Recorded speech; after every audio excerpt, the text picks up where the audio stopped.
butter and chocolate together and make a tasty treat. The way it's running is we're splitting up into groups. We're going to have an opportunity. I'm going to bring you into our robotics lab down at the end of the hall. Staff and students and learn about the kinds of projects and equipment and things that we're doing. So, safety sort of things, and I'll point out where the restrooms are when we go in. After we've spent about an hour there, we're going to switch up, and then we're going to send you over to Marine Operations. You're going to go get a chance to tour through the RV Hugh R. Sharp and learn about the Marine Operations activities there. We have some other student groups here today. This lab in here is known as the Orb Lab. This is Matt Oliver's group, and they use big visualization walls to track ocean currents and flows and ocean gliders. There's one hanging from the walls in there, but you'll see more of those in the lab. So follow me here. We're going to head to Willy Wonka's Robot Factory. So in fact, right now, a team of UD faculty are about 1,000 miles off the coast of Costa Rica. They're at this area here known as the East Pacific Rise, the spine that runs through the longest continuous mountain range on our planet. Know fully about it and its role in plate tectonics until the 60s. And then it was along these spreading centers that we first detected in the 70s, Galapagos, these hydrothermal vents. This is a chunk of a hydrothermal vent that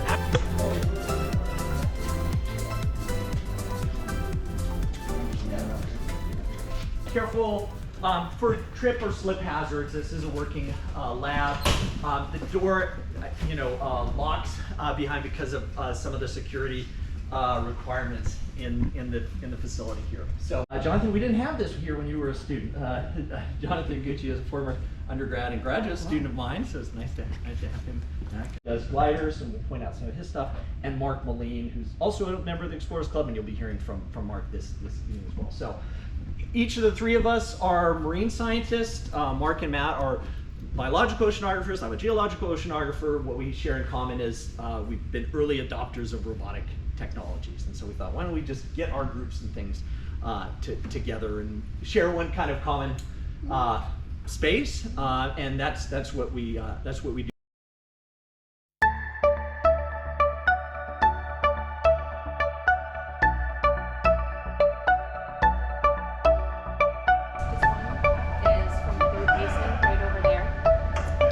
Where you'll be going next.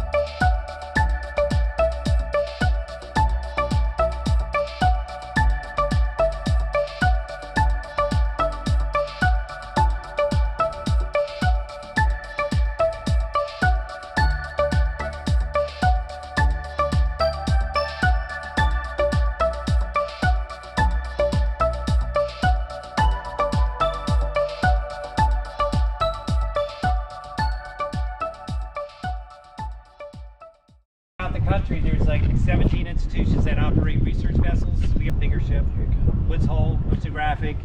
You got Skidaway down South Carolina, University of Miami. You got the Gulf of Mexico, Grips, University of Washington, University of Hawaii, University of Alaska. So it's pretty cool to kind of spread out. So we have these science laboratories. University of Delaware also was hosted with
rotating 360 degrees, which makes the ship extremely maneuverable. The ship has down pressure as well.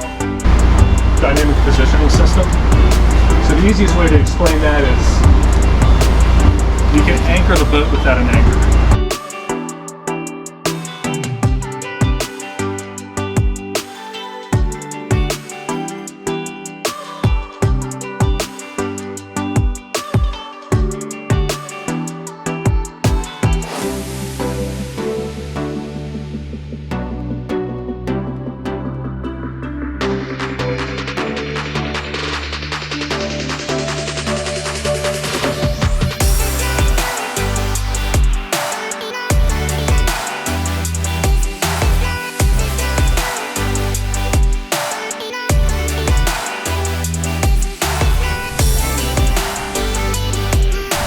And I want to thank the Explorers Club in Philadelphia chapter for co-sponsoring these events.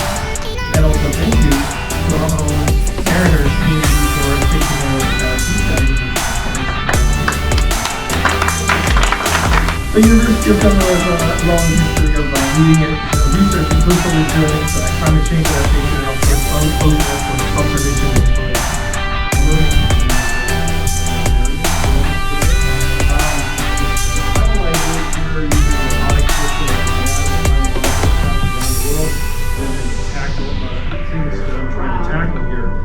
Over 81,000 service members are still missing in action from past short Sterling bomber, British bomber off Greece.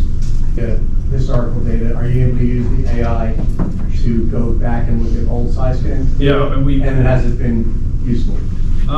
It's been useful in identifying new targets. So we go back to the same place sometimes, and we'll revisit something, and it's led to one recovery of something we missed. Without interruption, it's my pleasure to introduce Dr. Art Rubanis. Thank you, Dean Ferrone, for those kind introduction, and I want to really thank you all for being here today. It's truly a privilege to be able to speak to you and to host you here at this event. Whether you're a longtime colleague or returning student, or just a local neighbor coming to check us out, or members of the Explorers Club, really, on behalf of myself and Mark, Matt, and the rest of our faculty, thrilled to have you here, so thank you. I especially want to thank my research team.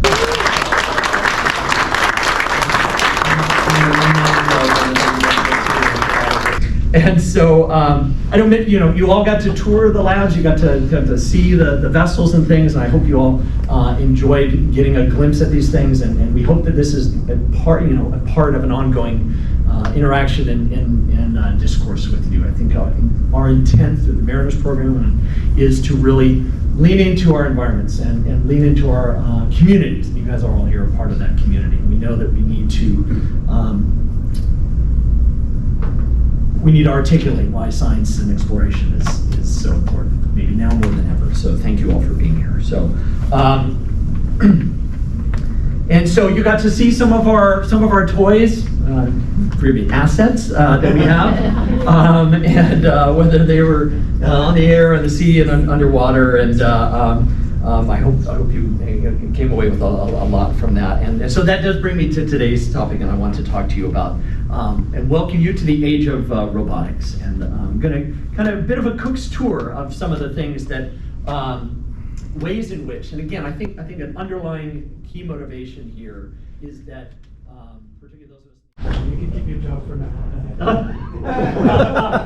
Do you have any questions?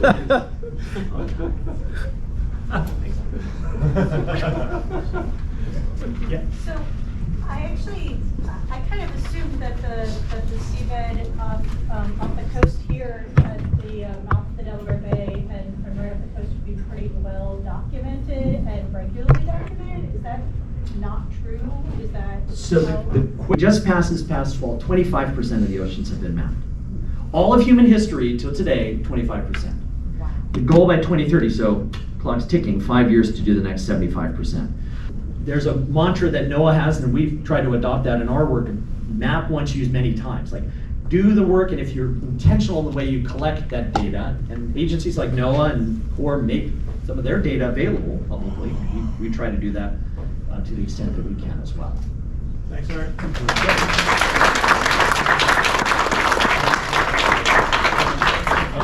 I'm Nielsen. I'm the current chapter chair of the Philadelphia chapter of the Explorers Club.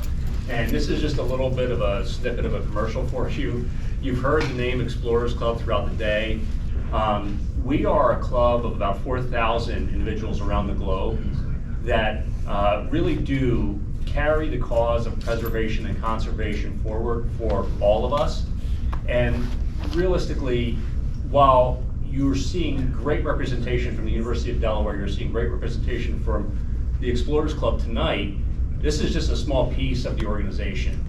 We are everything you could think of from a standpoint of science and exploration. We are archaeologists, we are climatologists, we are climbers, we are anthropologists, biologists. We are across the spectrum of the cutting edge of exploring our planet. Questions, and would love to talk to you further about the club. So, quick commercial. Thank you.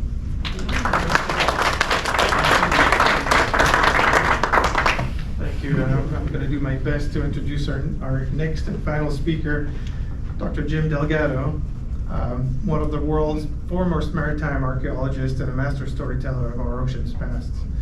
Dr. Delgado has spent 5 decades in archaeology, 4 of them in the maritime world. Share his insight and stories. Please join me in welcoming Dr. Jim Delgado.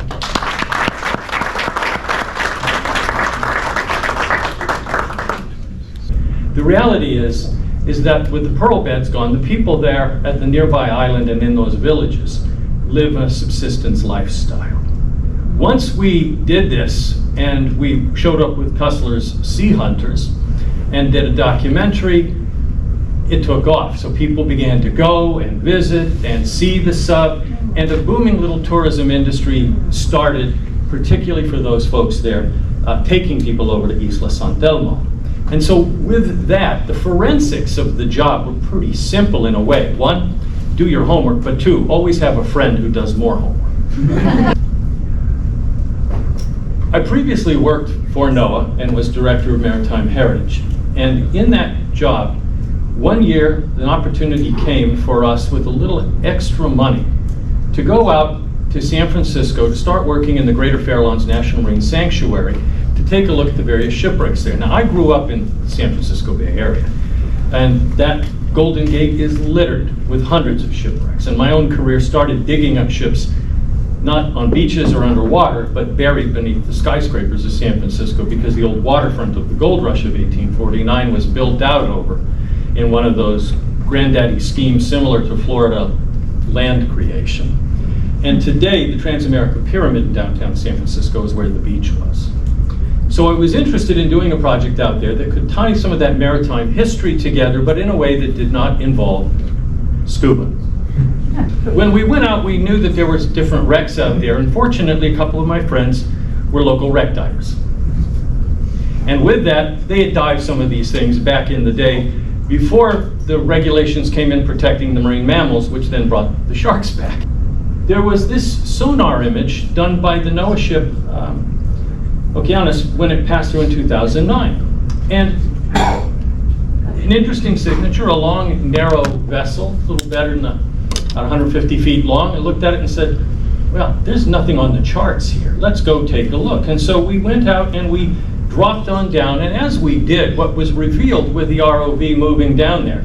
By the way, we started with a small AUV, by the way, and as he was plotting it, we saw it go like this, and then suddenly it went like this. And then it came up with some bite marks on it. And I was like, okay. And then about 20 minutes later, up came half of a sea lion.